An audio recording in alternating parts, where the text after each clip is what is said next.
I'm Danielle Pretzfelder-Demchick. I am a casting director. I'm going to be moderating today. Before I introduce our panelists, I want to quickly introduce that we have two wonderful interpreters who I cherry picked because I love them both so much to be here today. So we have Craig Fogel on the screen right now. And we also have Lisa Dennett, who will be alternating with him. So you'll see different interpreters every 15 minutes. And now you get to meet Lisa. And if everyone can do a really quick intro, include a visual description, all of our panelists, that would be great. So I will start. Like I said, I'm Danielle Pretzfelder-Demchick. I'm a casting director and a consultant, and I do a lot of work in disability advocacy. And I am a white woman with long brown curly hair wearing a gray sweater. And I'm going to just throw it to Alicia Beekman. Hi, everyone. I'm Alicia Beekman. As Danielle said, I am an agent at DDO Artist Agency. I primarily work with kids and young adults in the VO space, as well as TV film, but that doesn't apply right now. I've been an agent for about 12 years and also a huge advocate for actors with disabilities, any underrepresented communities being reflected in our media. And I am a white woman with long brown hair wearing a pink shirt. All right, and then I'm going to throw it to Annalisa Fisher. Hello, my name is Annalisa Fisher. I'm a voice actor and an on-camera actor with Vox, and I am also autistic.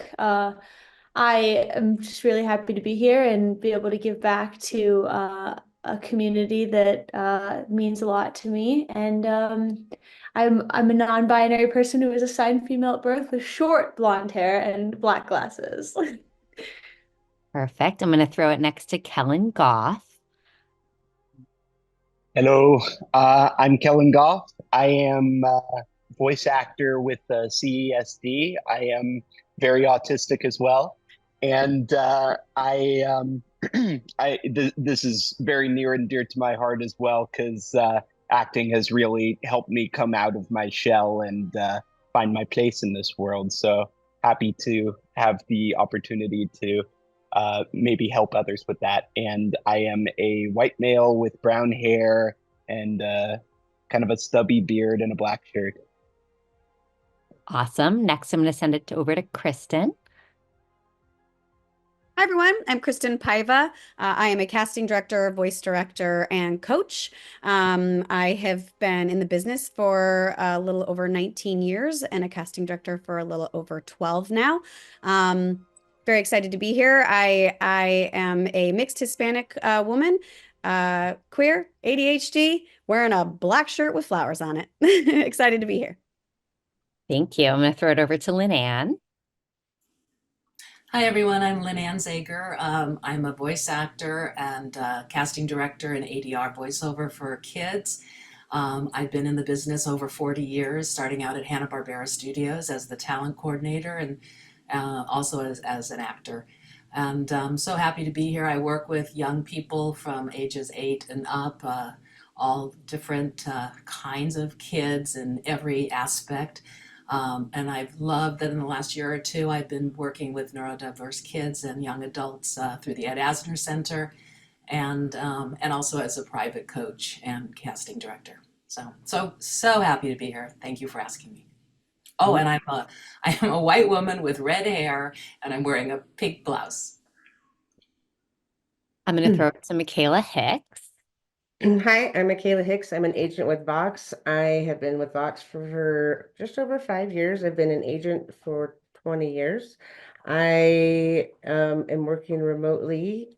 I really am happy to be a part of this. I do like to, I definitely like to pay attention to anything that needs some extra attention in this market. And I'm a white woman. I'm wearing a navy blue shirt and I have blonde hair and glasses on. And last but not least, Portia Scott. Hi there, guys. Yes, I run the voiceover department at Coast to Coast Talent Group. I've been a voiceover agent for 26 years now. I I'm always advocating for diversity wherever possible, whenever possible, whatever way possible. I think it raises the bar for more opportunity, more growth in industry on all sides. And I'm really happy to be here. I've not been a part of something like this before, so I'm really excited to open up and learn and collect information and take it back to the shop and see how to apply it.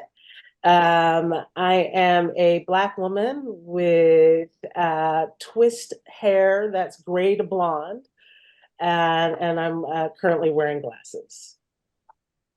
Awesome. And I just wanted to share Melissa Berger Brennan last minute could not be here due to a family situation, but she really wanted to. And I just wanted to make sure I covered that.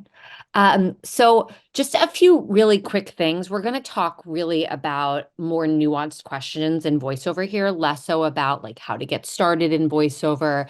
As much as that's important, I want to make sure we're covering the topics that are really related to being a neurodivergent voice actor and finding your place, finding your representation, why we want to work with you, why you matter. So look out for those resources that are a little bit more maybe for everybody to review or to answer those sort of beginning questions. And one of the things to kind of talk about is that in voiceover, it's always been a little bit ahead of its time in the sense of showing or allowing people that are from underrepresented communities to be a part of it because we don't see you and it is about your talent. But then in other ways, there are some setbacks in that where we don't have the focus, perhaps, in finding the biggest neurodivergent actor to play a certain role because not all of the roles are written that way. It's just about who the best actor is. So we got a lot of questions about that, and we will cover that a bit. But I just want to share as someone in the industry, and I think we all are here for the reasons that we must feel this way. Neurodivergent performers bring really nuanced performances and often bring something to a role that other people don't. So sometimes you end up really standing out and you end up doing this incredible job because you bring a perspective that literally because of the way your brain works, you're really, really good at capturing a world. So, it's something that we want to see more inclusive and accessible VO practices broadly. But I just want to acknowledge that everyone that's here, the talent that you bring and the perspective that you bring is also partly why you book, because the way you think outside the box sometimes, or bring something that like when we're listening to 600 auditions, we might not have heard until that 599 that you are or whatever. If we were only listening to, people that were not from that we didn't have neurodiversity in the room is really important and is something to just acknowledge. So thank you for being here. Thank you for pursuing this. Thank you for adding some flavor and spice and neurospiciness to our lives when we're listening to auditions. And yeah, let's get into it. So some people have asked in terms of, especially if in the neurodiverse community, that there is, a different, sometimes like speech pattern or cadence. You might add ums, you might say something, with a different emphasis than a neurotypical person in their communication style. When we're listening to auditions, and anyone please chime in on this, do you want to hear somebody speaking in their natural cadence or rhythm, if that's, something that's maybe a little bit atypical? Or do you want to hear them trying to fit more of the neurotypical voice pattern or cadence, if you will? Anyone I'll can jump. chime in. I'll jump in Okay. there if you want. So I think that I suppose if the role is written specifically to be, it is not a neurodiverse role. Sure, maybe that might be the right answer that you can do that. But I always lean into authenticity. I think that you should always bring whatever is authentically you. And that's what makes a role stand out. That is what we're looking for. We're looking for you to bring a role to life the way that you see fit. So I don't know that I would ever tell anyone to do one thing, and I don't know if there's ever one answer to that. But I would say I would always want someone to read something in the way that they see fit. So that would be how I would answer that one. Yeah. I'll jump in real quick. I mean, I would definitely jump on the same train as that regard. And as well, offering an alternate take is obviously always a good option to be able to add and subtract, right? I mean, that's what diversity brings sometimes to market, is that they can add and subtract. You can add in cultural effects, you can add in, subtract, take in, take out. So I think delivering an alternate take is a good option in being able to showcase the conformity and the not, so to speak, if you will. So we did get a lot of questions about like, can I send more than one take? How many takes is okay? So can someone kind of speak to that a little bit more, both in the specifics of what we said, or just like if you had two character takes that you wanted to share? I love it. As an agent, I love when my clients send me two takes. I have some options. I'm trying to present a totality from the agency, not all the same. So if I have options to pull from, to bring in, to present to the buyers, sure, I like it personally. I think it's good. I also like it if you have something, if you have multiple takes on the character to bring. I think it's kind of everybody's pet peeve is when people just send two takes because they can't decide and they're almost the same. That's just a waste of everybody's time. But yeah, for sure, if you have multiple different takes on the character that show two different ways, two different voices, or anything like you said. I mean, kind of just jumping back a little bit to that last answer, it's always about finding that balance between bringing authentically who you are and who you are you're still an actor, right? So it's kind of finding that middle ground and playing around with that. And I do think that you, as a neurodiverse performer, your neurodiversity is part of what makes you special. So don't try to change that or not sound neurodiverse, whatever that means, just for the purpose of fitting into a character. But you're still an actor as well. So it's finding that balance. And if you do feel like there's two different ways to go with it, that's a great opportunity for several takes. Awesome. And we got some questions about people getting audition specs that just say the character is disabled, which is not really, very helpful. Is it okay for an actor to ask for more specifics before submitting about both like what the disability is and also in terms of that way kind of identifying if they're a fit for that role itself? I think definitely. I mean, I would hope that if they're saying in the specs it's a disabled, I mean that's kind of broad in general, and I mean, that could be anything. So, um, I guess maybe it's always important, maybe us as agents in particular should be also asking the questions before we even send it out, because so the talent has all the right information, because that's important as well. Yeah, just to jump in there, that is super broad. So if you are seeing that, there was just a miss somewhere, either from the casting end where, oops, we just didn't list out, we didn't type the word, or we didn't finish the thought or something to that effect. But I think you should always ask questions, whether it be of your agent, and then guaranteed your agent's going to come ask us if we didn't include that information in there. That is very important to know. Yeah, for sure. Yeah, like that, I can't imagine a breakdown. Like I know it happens, and I know the question didn't come in with no logic, and I have seen people send me breakdowns that they're like, do you know what they're actually looking for? But saying disabled is not, that doesn't tell anybody anything. Actually, it's that means 1 in 4 people are right for the role, I guess, if we're gonna. Hopefully your agent did ask that question, though. I would hope that any agent, before sending out a breakdown like that, did ask that question. And there is a world, like I have gotten breakdowns and spoken with casting before where, especially with like animation, it's early on in the process and they say like character has a physical disability and they're actually willing to alter the animation to fit the actor authentically. So sometimes it is broad for a reason, but yeah, just disability, hopefully people are asking more questions than that.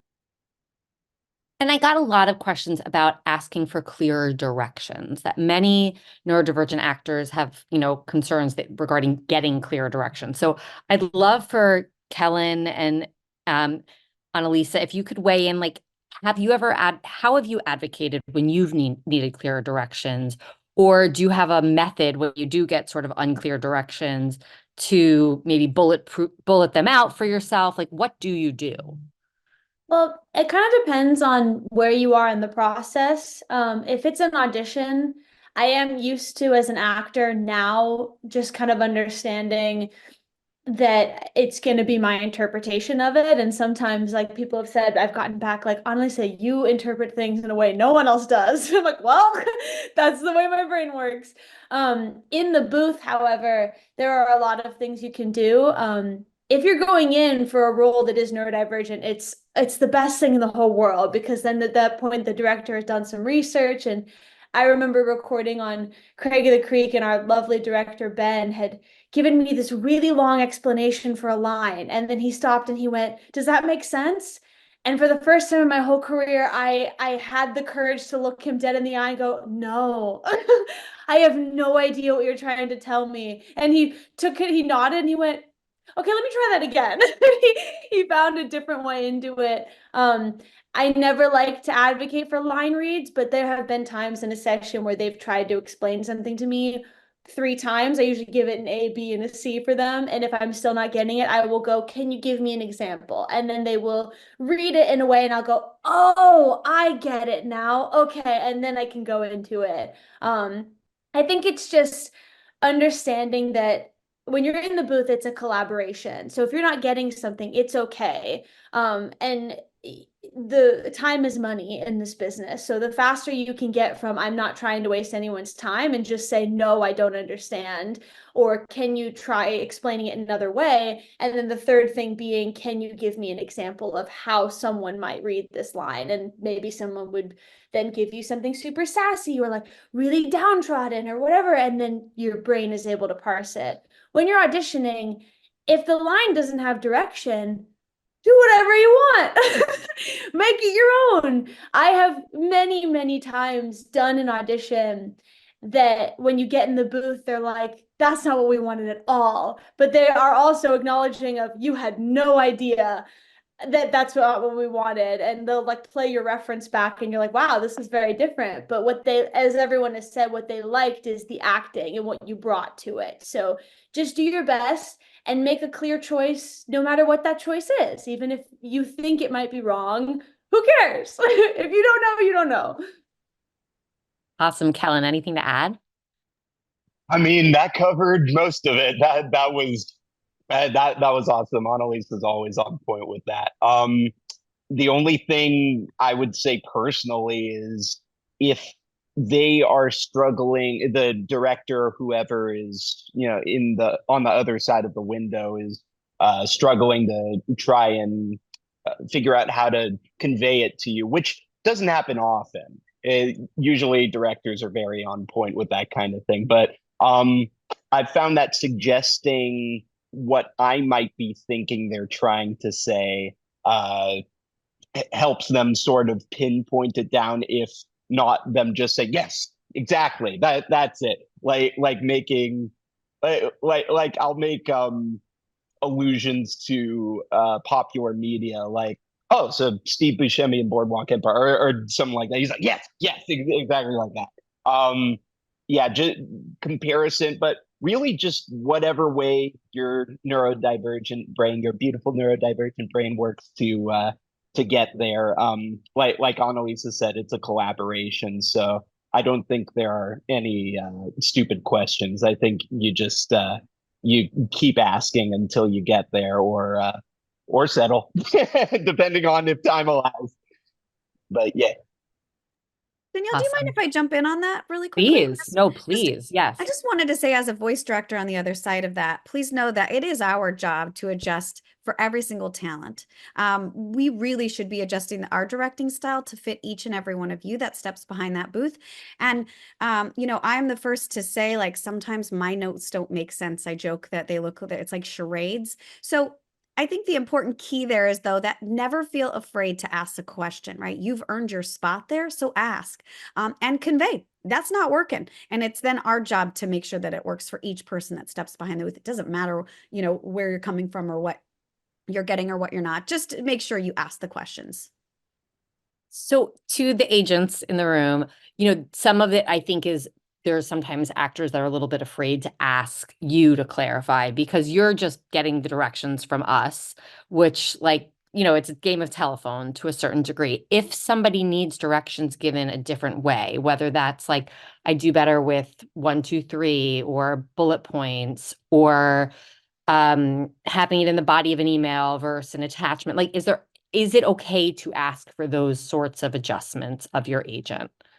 Absolutely. And with regards to them, just with regards to who they are and how they may need more assistance, right? To be able to, like you say, communicate information, I would be happy to facilitate that in whatever way possible. Do you know what I mean? Sure, absolutely. Because listen, we're trying to set everybody up to win.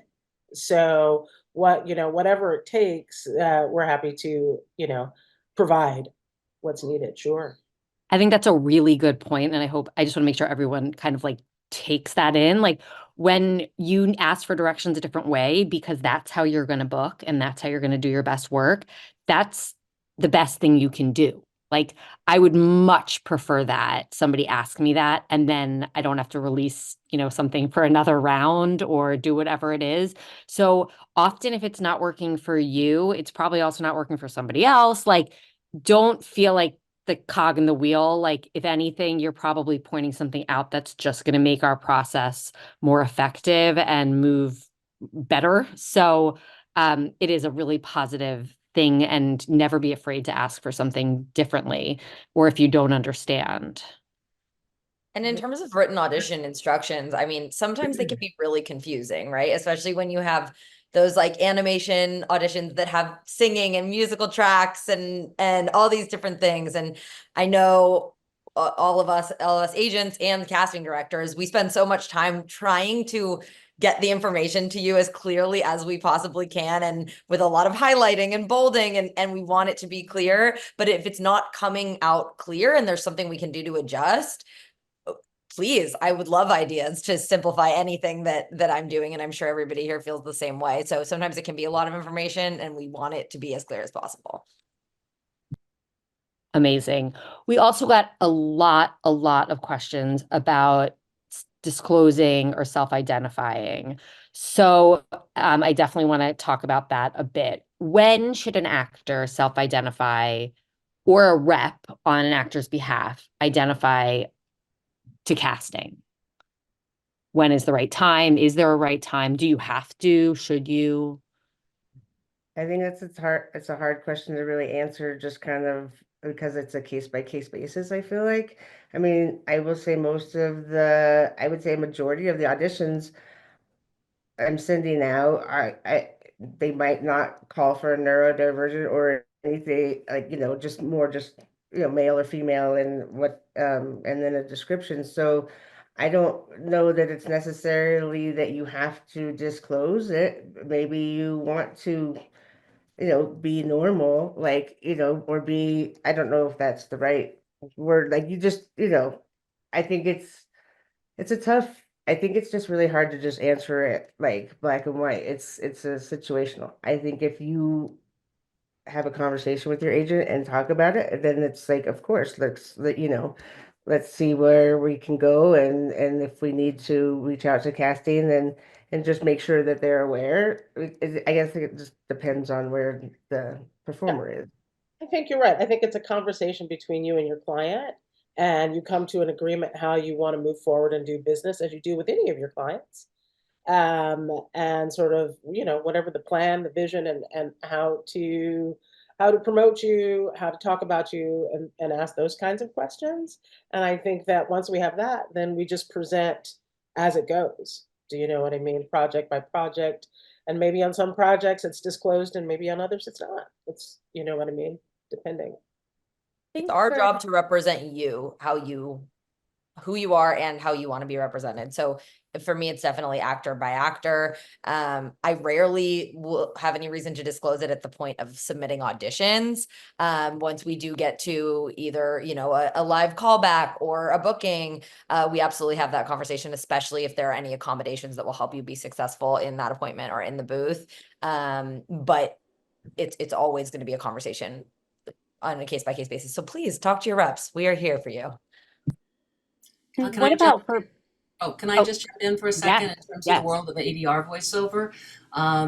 In our world of casting, everything is improvisation and technique of knowing how to do this part of the business and the craft of ADR voiceover, going in and being part of a loop group or anything. And up front, we basically, especially the people, let's say at DreamWorks or at Disney or something, we, you know, if we're going to cast anybody who's neurodivergent, you know, we kind of really need to know about it. Though we're really looking for people who are very creative and can do improvisation and be themselves and be authentic. It's really about that wonderful creativity. So I, as a personally for me, and then being approached by the people, let's say at the networks or at the studio, you know, I need to know. It shouldn't be like a secret, you know. So and it's welcomed, you know. Then we can make a decision, yes or no, you know, at that point, if that makes sense. So a lot of parents, wrote in also feeling like, it's a very vulnerable position for a parent to be disclosing something on their child's behalf. And they worry about how a director might treat them in a room or if they're doing the right thing by disclosing, um, or that an agent will discredit it or maybe not believe the diagnosis. So, there's a lot of things that happen in audition rooms that are, we don't see if you're an agent or a parent, but your kid would benefit from that disclosure. So what would you say to parents that are considering disclosing to agents or casting, but are afraid of hurting their kids by doing so? This is such a complicated question. Obviously, in my opinion, it's whether or not it will help your child succeed. I think if there's something that your kid needs or could have in the booth or in the room that is going to help them succeed, be more comfortable being themselves, that is so important. I wish I could say that everybody will welcome it and handle it well. Like I hope we're getting closer and closer to that point. But the one thing I can say is that can't get better if it's not happening and it's not the conversation. So if there is a bad experience, obviously, like, of course we want to prevent that, but is it going to be better if it's not disclosed and your kid is uncomfortable and not getting what they need? And then a super important thing is any kind of experience that makes you uncomfortable as an actor, as a parent, as anything, please always tell your reps, because sometimes we find out about something like years after it happened or something, and we just never were even told. So the second anything doesn't go well for any reason, neurodiversity related or not, that is what we are here, is to help you with that, to help have those conversations that maybe are more difficult. You don't want to be difficult in the booth, which advocating for yourself is never being difficult, but that is what we are here for if it's something you're not comfortable doing. So please do bring that to your reps at any time, whether you think it's a big deal or not. Yeah. And then, a good rep elevates it to casting. So that's really, really important. I had a situation a few weeks ago that I've never had happen with a project, and I got a call from a rep who I've worked with for years. And they were like, I can't believe I'm calling you to tell you this. And I need to know that information. I have to know that information. I can't do my job effectively if I don't know what people are doing in certain scenarios. I don't want to work in certain scenarios where I don't feel that the talent is safe. I've turned down a few really big jobs because of it, where I've had other people tell me that they felt their talent was unsafe. I had an agent tell me that, just kind of off the record. So if we need to know that, and that especially as people that are advocating for talent, that we really want to work with you. So please know that. And every rep in this room and every casting director in this room, we're all people that want to know that. And we're some pretty important people, I would say. So I think other important people would feel the same way. Um, a lot of people asked also about, are casting directors actively looking to cast voice actors who happen to have disabilities if the role isn't written as disabled? I would love for Kellen and Annalisa to chime in too. You're always auditioning. Are you auditioning only for autistic roles? Do you find that every autistic role you get an audition for? What's the landscape like for you? There are very, very, very few autistic roles being written, which is very sad because the amount of times that I will get sides and I read the description and I sit there and go, you have written an autistic role.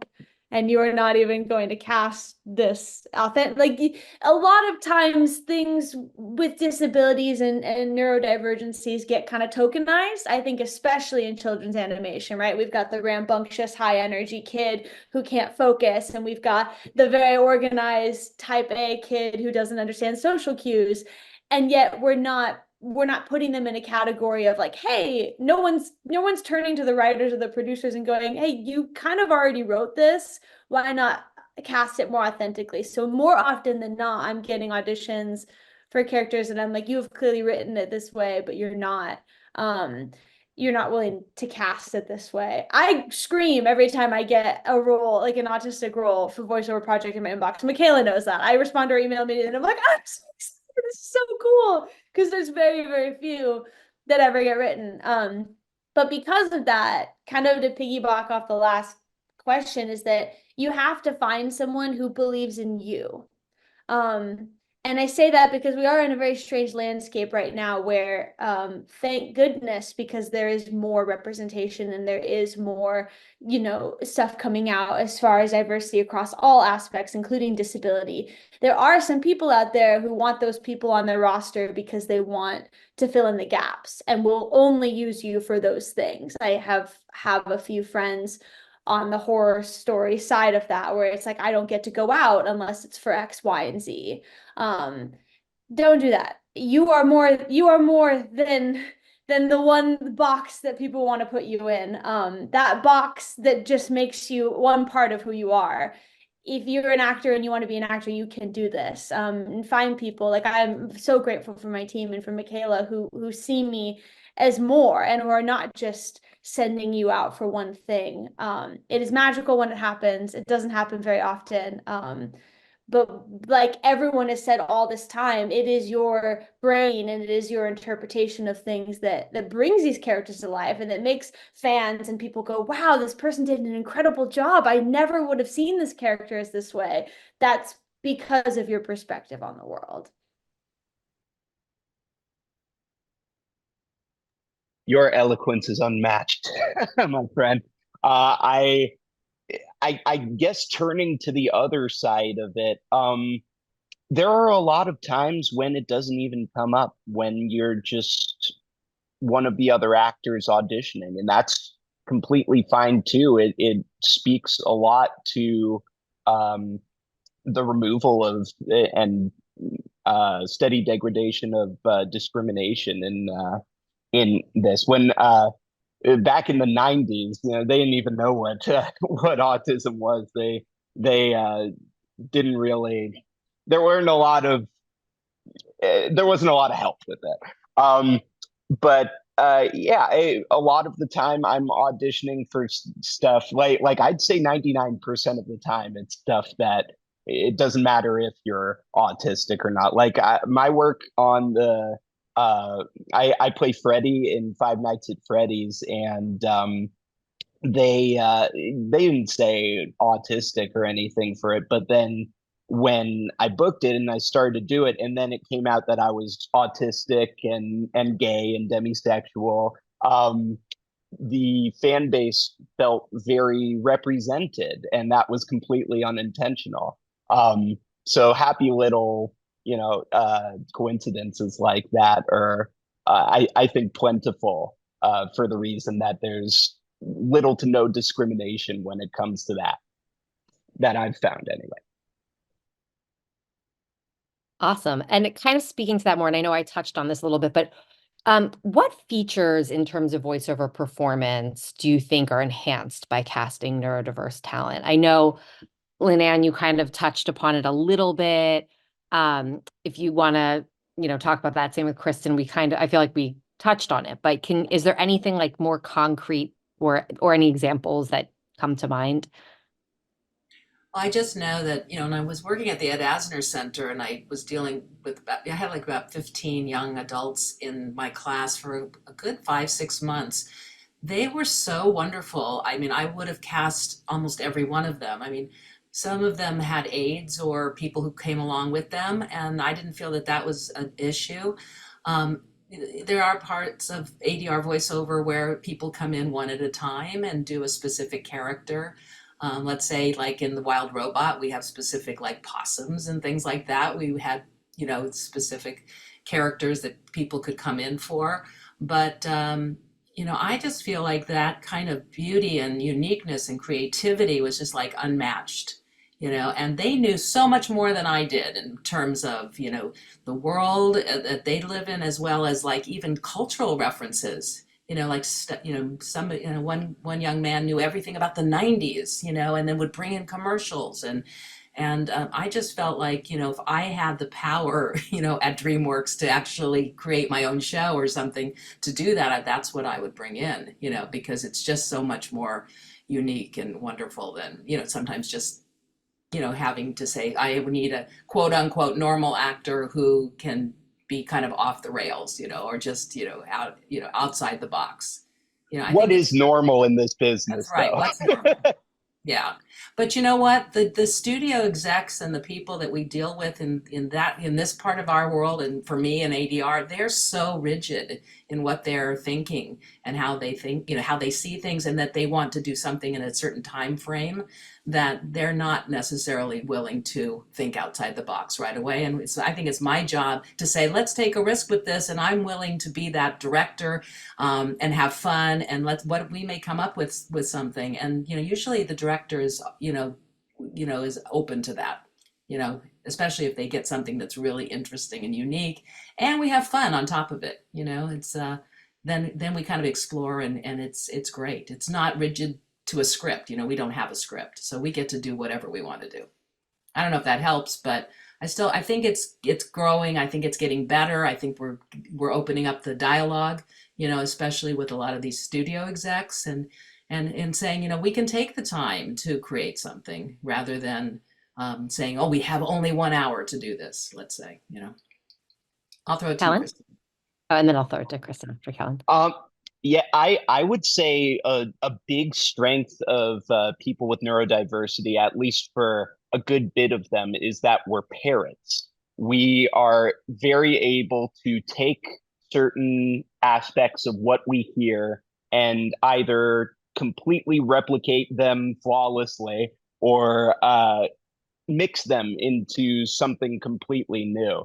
And that helps a lot with doing impressions, voice matching for ADR. A lot of the best voice matchers that I know have neurodivergent creatures. That's my specialty.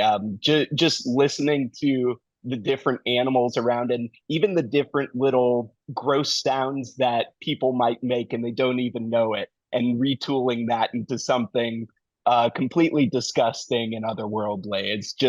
It is not only so much fun, but it's something that I feel like is a specialty of people with neurodiversity, and I feel it's that way because it's how we relate with the world, being able to in place of in place of social stuff that's like the norm, we will show we're interested in other people by focusing on what we find interesting, which is the sounds they make. And I feel like that is the origin of a lot of actors with neurodiversity, or voice actors with neurodiversity, that I've talked to, anyhow. And I would just say to that, like, where shouldn't be neurodiverse talent in this business? Every single thing, in my opinion. I mean, this is life. I have worked primarily in animation. I'm working in all kinds of different things. I would say that there's a particular strength there, in my opinion. But as a creative casting director, I believe that we should be casting worlds that look like the one that we live in. And that's across the board. That is across the board. So I don't know that there's a space in particular that I would say, oh, this is the one you should target or think about. I think you should be in every single one of them. That is life. That's the world we live in. And that's the beauty of authenticity, right? That's the beauty of these things, like the shows and films and things that I am a part of. I want them to look like real life, which means I want every show to stand alone and to not sound the same, but to feature characters and situations that are real, that are life. Going off on a slight tangent, I grew up with two moms in a very small town in Northern California, and that was not okay. But if we'd had shows that showed that and represented families that looked like my own, how much easier that would have been. I believe it. So the fact that you're feeling like, oh, where should we go? Everywhere. Get into everything. If you have an interest in commercial, animation, e-learning, whatever the case may be, get into it, because I think that these are the worlds we're creating. It's life. So all of them. So, we're talking like, I love this. And I want to talk a little bit about some of the neurodivergent identities that maybe aren't discussed quite as much. And speaking of things that, like, where should we be going? Everywhere. So, a lot of people wrote in, like, I have Down syndrome, I have Tourette's, I stutter. Are people that have other, that maybe aren't in the more commonly seen, and they're not commonly seen, but maybe a little more commonly seen types of neurodivergent identities. Are we seeing people that have Down syndrome, Tourette's, PTSD, which is something that I think, we really don't see a lot of, that comes with more shame as a diagnosis? Are these particular actors being submitted for all roles, or only roles that are written as such?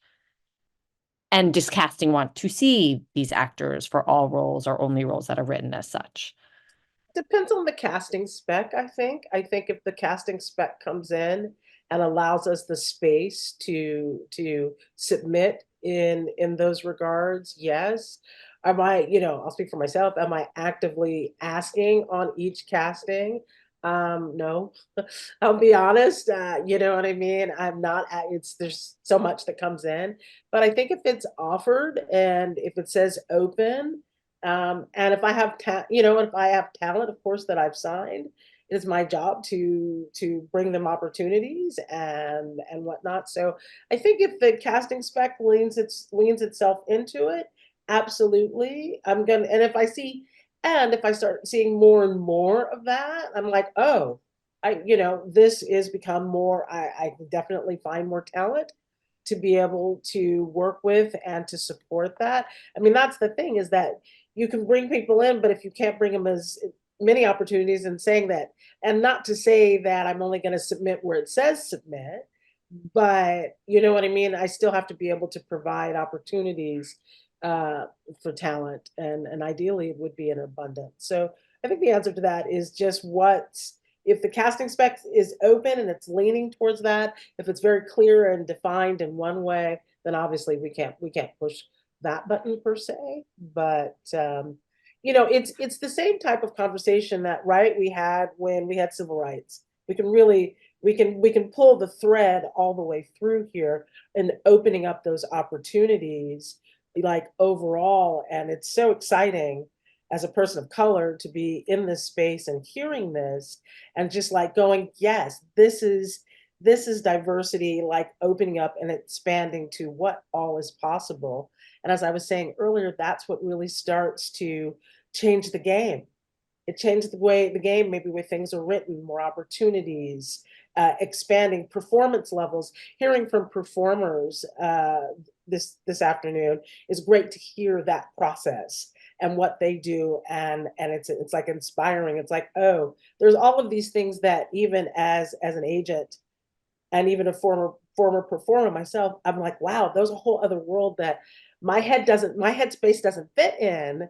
Do you know what I mean? And it's fascinating to hear the inspiration. So go on a tangent. I love it. Alicia? I was just gonna say, it also depends on the actor. Like I have a couple actors actually with some of those more specific. Like I have an actor with Down syndrome who only wants to audition for roles with Down syndrome. He gets really overwhelmed when I'm sending him, 5 long animation auditions a week, and it can feel a little futile for him, and he doesn't love the long script. So he only wants to audition for roles that are specifically written for actors with autism, or with Down syndrome. And then I have a lot of neurodivergent actors who are super down for everything, and I love that. And I understand both sides of that. So again, we are always here to represent you how you want to be represented. I love that. That's such a good answer. And I agree. I think everybody is different with those things, and you deserve to have your own voice and to tell us what you want and what you don't want. And that's beautiful. And that's a great relationship with your rep to have. So that is awesome. Um, and what are some roadblocks or common issues that you may see or we may be seeing for neurodivergent talent? And how have we advise actors to grow past them or work around them?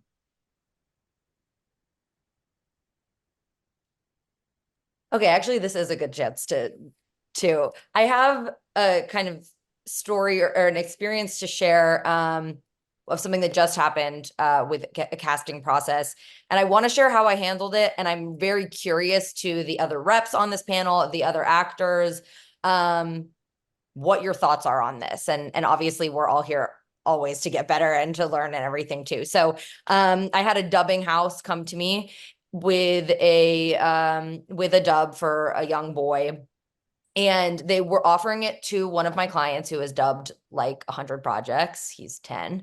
And it then came out that this role is an autistic child, and the child that was offered the role is not neurodiverse. So of course, I immediately started that conversation with them. And I did have a very talented actor who had never dubbed before that is autistic, that's a very similar spec. So I started that conversation with the producer, and she said, let me talk to my director. She came back and basically said, this is going to be 10 hours in the booth. I need somebody that has dubbed before, a kid that's dubbed, that's used the software, has this other boy that I do have dubbed before. I said, no, but he's super talented. He's worked before, etc. She's like, okay, let me go back to the director again. We kind of went back and forth a few times.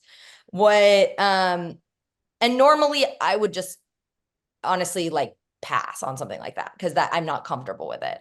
But what they ended up kind of coming up with and coming to me with, I also, of course, was having this conversation with the family that got the offer as well. And they said, okay, he wants to work with the original actor. He knows and trusts him. However, what if we we hire your client, you're on the autism spectrum, for a smaller role so that we can hire them. They can then work in dubbing, work with the software, and then they have that experience and are prepared for the next one that comes along.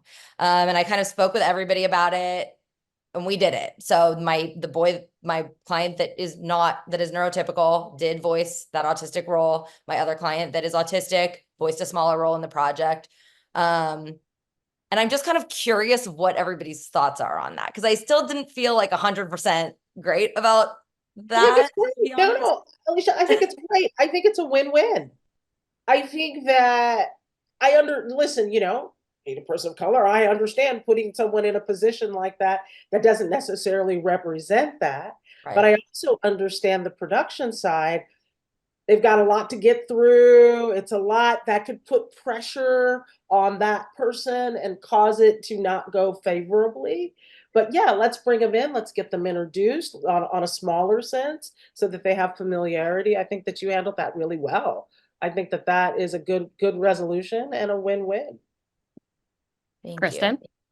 Just want to say, I think that it is a win-win. I think that that's lovely that they offered both talent an option. I genuinely don't put this on you. I do think they made the wrong call. Yeah. Personally, I don't think that that's right. I don't think that they should have made that call.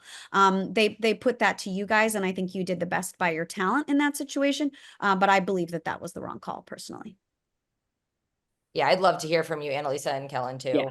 Yeah. Yeah, I was gonna say but you did everything you could. I mean, we as actors, I think the hardest thing that I still am trying to get some of my friends to understand is that there are like 900 middlemen between us and a role, and any one of those people could say no, and then that's just the way it is. So I don't blame you at all in that situation. A conversation that Danielle and I have had so many times is that I'm trying so desperately to help this industry understand is that the current representation that we have for a lot of disabilities, neurodivergencies, etc., is incredibly dangerous because we are only seeing one ounce of representation, right? And I don't know how this 10-year-old boy who's not autistic portrayed this role, but we have atypical and we have the good doctor and we have this one set thing that is, oh, this is autism, or oh, this is somebody who's in a wheelchair. So I have friends with POTS who are ambulatory wheelchair users, and they stand up and then all of a sudden everyone's screaming to take all of their advocacy away. I go into the booth, or I'm just talking with the director and I go, oh, I'm autistic. And they look at me and go, oh, you don't look autistic. I have a nephew that's on, and I'm like, it's incredibly dangerous because then when I'm having a meltdown on the streets of Burbank and the police are called because I look like I'm like tweaking, for a lack of a better word, it's, I don't have like my everything, like, you know, my advocacy, my accessibility stuff is being threatened to be taken away. And so it's these kinds of things that we have to fight. We have to fight for. You're assuming that this boy who's never done dubbing before can't do it because, like, because I'm sorry, but how many times have I been booked for something that I've never done before? If they want you, they figure it out, right? Like, it's not that hard. I've did dubbing for the first time when I did it for the first time, and yeah, maybe the first couple lines were a challenge, then you figure it out. You can make it work. But and I don't know where this producer's brain was at, and I'm not calling them ableist or anything. I don't know, but because of this representation we currently have in media, there is a stigma on, oh, well, these are things that are very limited towards these specific type of people that can do. And it's incredibly dangerous. I don't blame you at all. You literally did everything you could. It's not your fault, but they definitely made the wrong decision, I think. I will just add to that. I mean, that was very good, Annalisa. I think you did a good job as well. I think sometimes the conversation can be like with the kids' parents of like, because if you don't feel right about it, I mean, if it's dubbing, you could encourage, it's the power is in the family, the act, it would be like, if this was Annalisa, it would be in her hands to say, well, then I'm not gonna work on that project because they're not willing to recognize that they are messing up, if that makes sense. And I So did advise the client that both the neurotypical client that took it, I advised them to pass. And I also shared, of course, with my neurodiverse client what was going on as well. But I do agree with everything all of you are saying. Thank you, everybody. Just to say, we're all advocates for doing, I think everyone here is all advocates for doing the right thing. And in that moment, the right thing was to cast the right person for that role, authentically cast that role.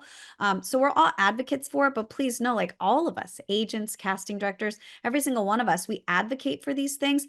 Ultimately, sadly, we're not always the ones that make the decision. So you might say some things that any one of us has worked on, and it's like, well, but you know, and not to push that off elsewhere, but ultimately, we're all facilitating someone else's vision. So we all advocate, we all push for it, but that is positive. That is a good thing. You started a conversation there, Alicia, that maybe they've never even had, and hopefully they'll approach that differently next time because of how you approached that. I agree. I think it's, you know, it feels probably like a step backwards in a lot of ways for you, but it is a step forward for the people that made those decisions in those moments. And you did it sounds like you did everything in your power and you did everything right. But ultimately, that is kind of why we're all here. Like, because there is still stuff like this happening. Like, we have to be honest. Like, that's happening and it's going to keep happening And I until think that's what's hard too, is like, Yeah. obviously the reason I brought it here is because there's the part of my head that's like, I don't know if I should have even brought this to my client, like to put it in their hands. But ultimately they were offered a job, and I you do feel have like to a legally. I responsibility don't as their think you agent to could bring them that legally, job. I don't think Yeah. you could legally not have done that. I think, Right. you know, and you have to forgive yourself for that. You are doing exactly what your job is, but it's just not where we are. And like, there's, you know, a lot of blaring examples of what we see going on. And this is, I mean, this is like a small one. You're like, this is a dubbing thing, you know, but it's there. It's there in every, you know, in every sense. So I want to end on some positive stuff. Obviously, we only have a few minutes. So for Annalisa and Kellen, you know, I also got a lot of people that were so excited about this opportunity because of the sense of community that it brings to, you know, voiceover. A lot of for us as agents, casting directors, we're in these bubbles and listening and whatevering, but we're not with people. How can neurodivergent actors make connections within the industry to move up, as well as, connect with their peers to have a broader sense of community? You want to go first? You want me to go first? And I say this knowing you two If are you got best some, yeah. friends. So Oh, wait. Oh, Well, yes. it's a lot of like game of telephone, right? I think Kellen and I met through friends, people being like, "Oh, Annalise is autistic. Do you know Kellen?" And then Kellen and I hung out, and we're like, "Let's Well, be best friends." we met through Val. That Yeah, but I Val think was the that was one who was like, "You because seem like good people." Yeah. I think that was because Val was like, "You're autistic. I know someone else is autistic," and we get along Yeah. really well. I don't get along with every autistic actor I meet, and not everyone's going to be your best friend. The greatest resource, though, is the Disabled Voice Actors Database, Mhm. DVAD. It's on Facebook. It's a great community. You can post questions. You can make friends with like the exact same disabilities as you, or just people on the neurodivergent spectrum. Ask people to hang out, ask people to get coffee. It's terrifying every time. Every time I go to get coffee with anyone, I want to throw up. But you make good friends, and the voiceover community, more than any other community in this industry, is so welcoming. And everybody just wants to help each other. There are so many roles to go around for everyone that it never feels like there's really competition. It's just everyone's hanging out. And use that, use your friends who are neurodivergent, but also use your friends who are not. I mean, the amount of times that on an audition I've gone to my friends who are not neurodivergent and I've asked them, can you explain to me the social implications of these two lines? Because I don't understand. And they go, yeah, so this is what's going on. And I'm like, oh, amazing, thank you. And then I go in the booth or I film the self-tape. Use it, it's like being in school again. A lot of this Mm. community is like you find your right people that you want to sit at the lunchroom table with and do your homework with together. And it's Yeah. beautiful. It is honestly the normal ways, or normal, the conventional ways as well. There there are fan conventions, where I've met a lot of peers, because we tend to I don't know. We tend to all be nerds, I feel like, or at least a lot of us. Uh, Workshops are a great place to meet others and to, hone the craft and all that. I feel like we're in drama, all of us. We're already kind of the outliers, so I feel like we bond a bit over that, most of us, or at least the cool people. And for all else, there's like, I came up online pretty much exclusively in the first few years, because I know how to talk to people. But doing it through a message board was sort of the training wheels that helped me transition into actually talking to people in real life, and meeting your online friends in real life. There's a great forum called the Voice Acting Club by a peer friend and fellow advocate, Kira Buckland, and it just details everything you could ever think of about this business, and just full of the kindest, most supportive, most passionate fellow actors and audio engineers, so on, that you could ever meet. So online is a great resource. This is not new information, but it's certainly, I remind people anytime I can. amazing. We only have 2 minutes left. Does anyone have like any words of wisdom, agents, casting directors?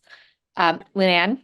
Can I just throw in, and if you're in Los Angeles, I just went to a theater production put on by neurodivergent actors through Spectrum Labs.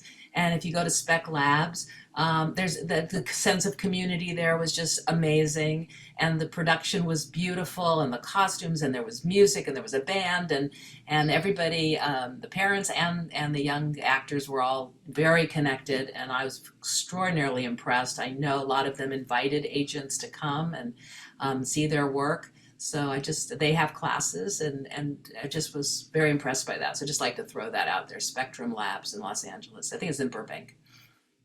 I would only want to second that. Yes, they're wonderful. Well, I'll just And there are a say few other programs I can definitely, I'll definitely throw in the resources, but whoever else go. Yeah, I was just gonna say I'm just, thrilled to have been here and to have been exposed and um thinking of ways to be able to find more talent in this arena, in this space, and include them with regards. And also I'm inspired to see how there can be room for talent like that out on the conference circuit, out on sort of the circuits that are out there, how to provide a space for that, for talent in that regard, to have panels and discuss and grow and learn more. Because I think once you start to move all of that into the lexicon more and more, those possibilities start to open up. I believe that. So I just want to say thank you for having me and opening up my world to what's possible for my business. So thank you. Thank you all to all of our panelists. I just have to say how grateful and appreciative I am. This panel and all of this work has been a real labor of love for me for a while. So a huge thank you to the Inspire Act Go team that came up with this idea, and for everyone for being here, giving us your time on a Sunday. Everyone in the audience, please look out. I will be getting you resources within the week or so, I promise. But thank you. This was such a needed conversation, and I think, we all are walking away with a lot of information and a lot to think about. So thank you again, and have a great rest of your day. Thank you, Danielle. Thank you Thank so much, you. Danielle. Thank you, And Danielle. everybody. It was great to see you guys. Bye.